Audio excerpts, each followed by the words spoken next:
Hello everyone, welcome back to week 9 of programming with C++. And Eric Atefa. I'll take you through this section. So in this week, we'll be learning about concept of classes, learn about access control, constructors, destructors, member functions and attributes, static members, memory allocation, and member initialization. So let's proceed to classes. Let's define classes. What's meant by classes? So a class is like a blueprint of template that you create to make objects. Think of it like a cookie cutter. The cookie cutter is the class, and each cookie you make is an object. More technically, a class is a user-defined data type that works as an object constructor. It's your way of creating custom data types that can hold both data and functions together. So inside a class, we have two main components. Thus, we have the attributes and method. So with the attributes, these are like variables that stores data. The method, these are like functions that can manipulate that data.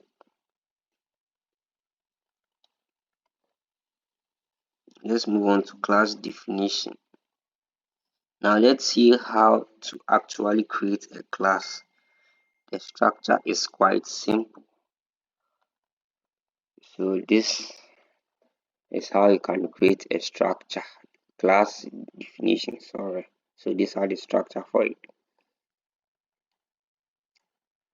So class definition code.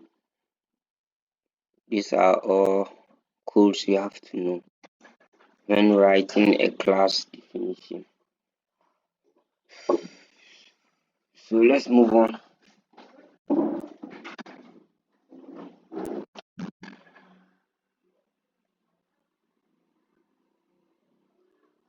So class definition.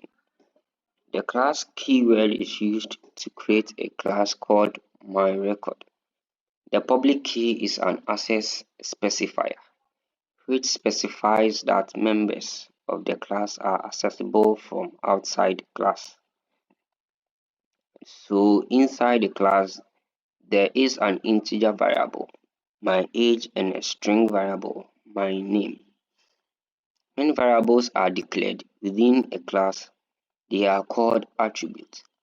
At last, end the class definition with a semicolon. That's very necessary. Without a semicolon, it's not a class. And I'm sure your code won't run.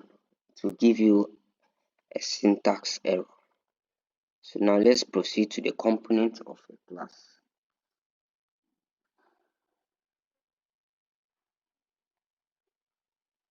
We have components of classes.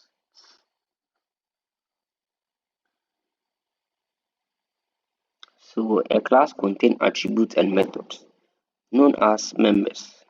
So when we talk about attributes, it refers to the declarations in the class that stores data. And methods, that's functions, refers to the definition in the class that are used to manipulate the attributes or properties. So that's the components of classes that we have attributes and method.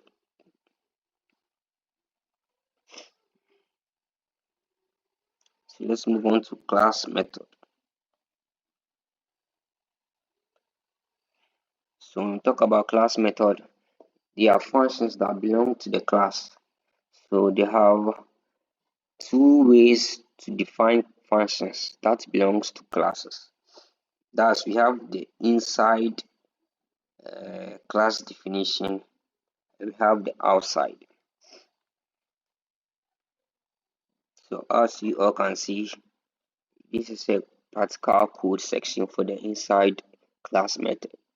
So this is what are built in.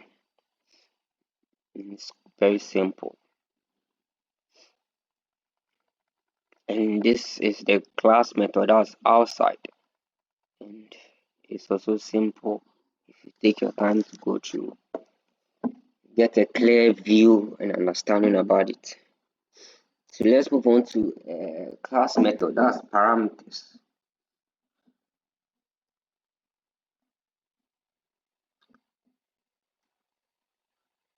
It's just like a regular function that can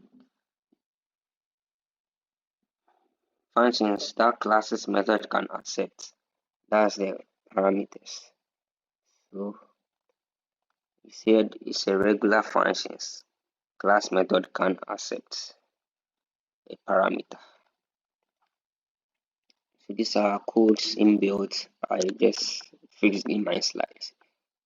So let's dive deeper into arguments in class code.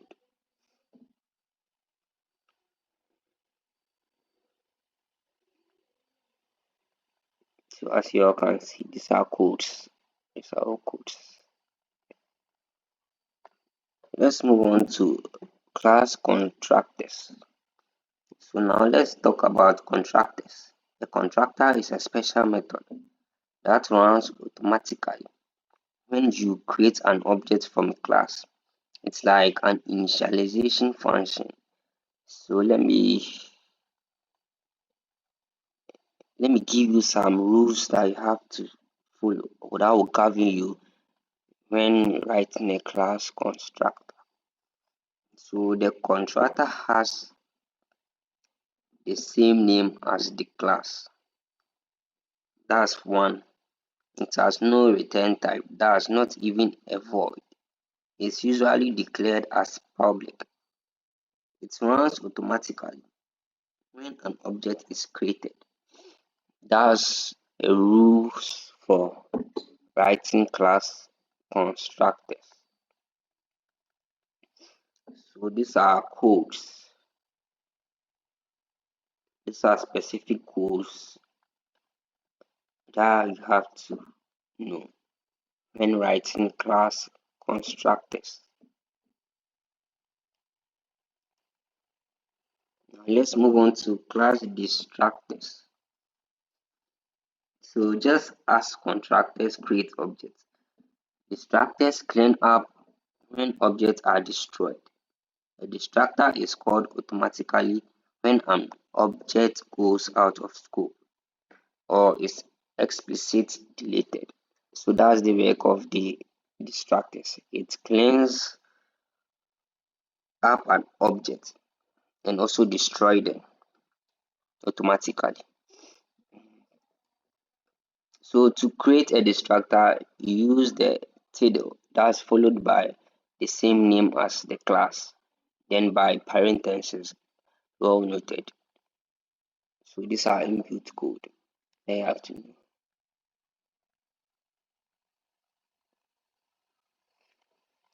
So let's move on to class access specifiers. So access specifies control who can access the members of your class. So we have three types. So as we said, we have three types of class access specifiers, and we have the public, the private, and the protected.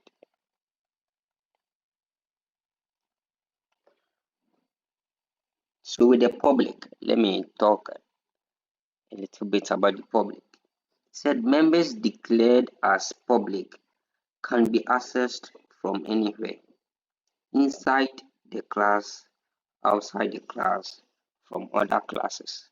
That's for the public. Unless for the private, members declared as private can only be accessed from within the same class. This is the default access level. The protected, members declared as protected can be accessed within class and by child classes. So that's class access specifiers. That's the three main access specifiers we have. So let's move on to class access specifiers. That's for public. So we just said it.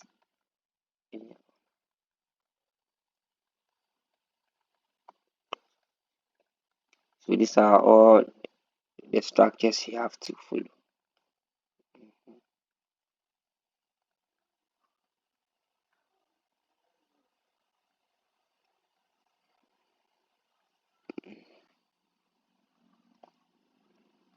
These are all the syntax when coding class access specifiers in protected.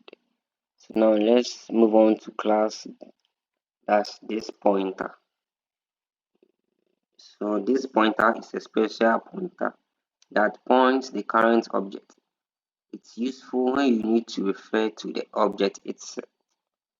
So that's for the this pointers, and these are codes inbuilt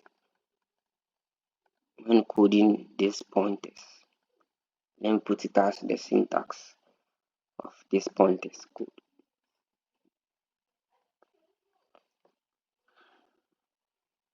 And let's move on to creating and using objects.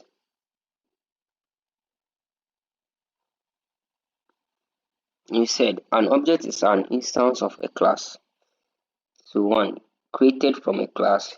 To create an object of a class, specify the class name followed by the object name, and also the syntax of that is the class name, object name. That's my record Jemima. So creating a multiple object. A multiple object can be created from a class. Class provides the blueprint to creating the multiple objects. So we have a syntax for that. That's when we are creating a multiple object of a class. So we have my record Jemima, my record July. Yeah. So these are how you can access class members. So class members can be accessed when objects of the classes are created using dot. That's the operator, and assigned name. So without the dot, you can't access class members, and you have to assign the name too. So these are all the syntax in writing them. So we have the my record Jemima dot get age, Jemima dot get name. So without the name, that's the operator.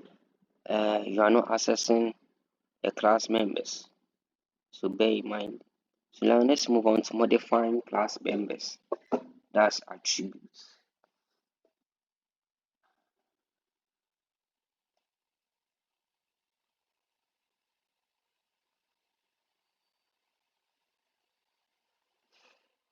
So you can modify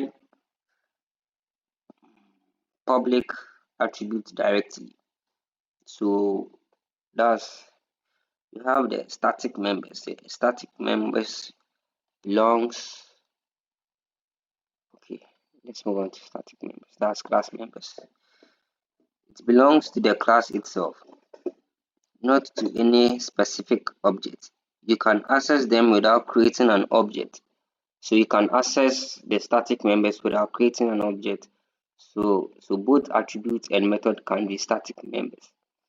So these are the syntax, or let me say the default of class members. So inbuilt structure. You have to get the string name, that's your two semicolon, and my date of birth. You assign it to a particular variable. So that's the class members, static members. So these are all inbuilt codes.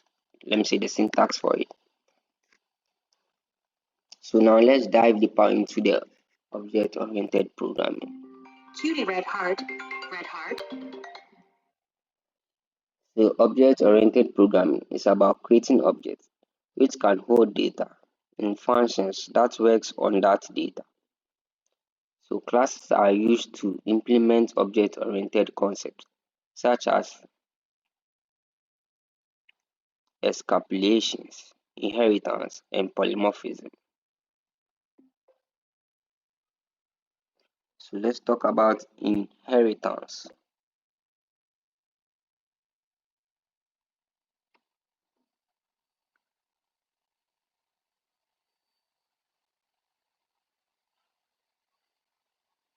So inheritance allows one class to inherit properties and methods from one another. And also we have the types. We have the derived class,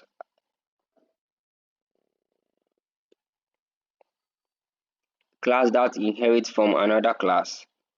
We have the base class, the class being inherited from by the derived class. So let's move to encapsulations. So it ensures that sensitive data is hidden from users. So the use of private access specifier in classes helps achieve escapulations. The use of setter, that's set, and getter, that's get, allows reading and modification of private members. So the use of friend function allows direct access. So let's move on to polymorphism. So what it means is that many forms, and it occurs when we have many classes that are related to each other by inheritance.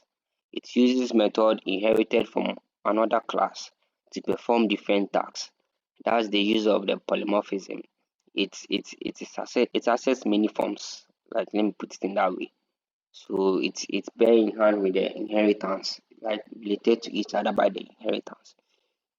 So so this is the end of our lecture.